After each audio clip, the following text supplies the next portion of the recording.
Anytime I discuss Châteauneuf-du-Pape, I always get some comments from people who don't like Grenache. Grenache can be a little bit polarizing, and many people are always interested in recommendations for wines that have less Grenache and more of the other permitted varietals in the blend.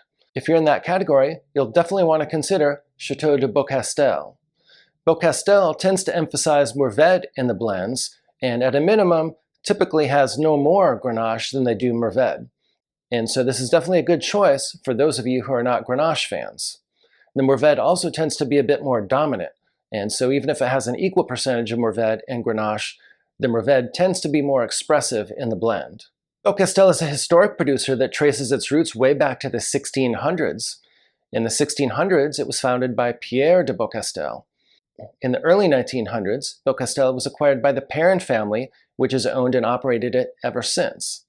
Today, the fifth generation of the Perrin family is in charge and is some of the most highly respected winemakers in the entire world. The Perrin family has been extremely innovative over the years. In fact, they began organic farming way back in 1950 and started farming biodynamically way back in 1974, way before either of those farming methods were in vogue.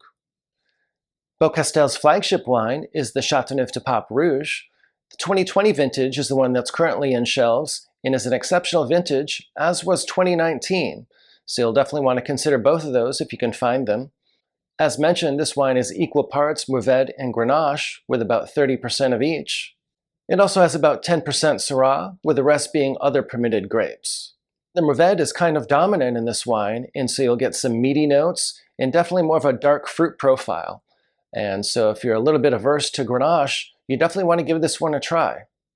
In terms of price, I did some checking, and it looks like you can get half bottles for about $40 to $50 in the United States, and full standard bottles will cost right around $100 or so. If 30% Grenache is still too much for you, or if you're interested in finding the ultimate expression of Beaucastel, then you'll definitely want to consider the Hommage à Jacques Perrin. This is a limited edition wine that's made only in top vintages and which was first produced in 1989.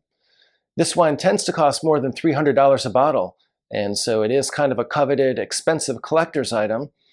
Nevertheless, it is made from 75% Mourvèdre from some old vines, with the rest being made up of Syrah, Grenache, and other permitted varieties.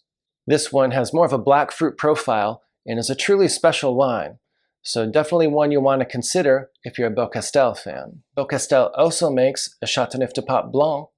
This wine tends to be Roussanne dominant. The 2020 vintage, for example, was 80% Roussanne.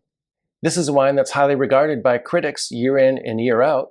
This one sells for a little bit less than the red wine, so you can oftentimes find it for around $90 to $95 or so.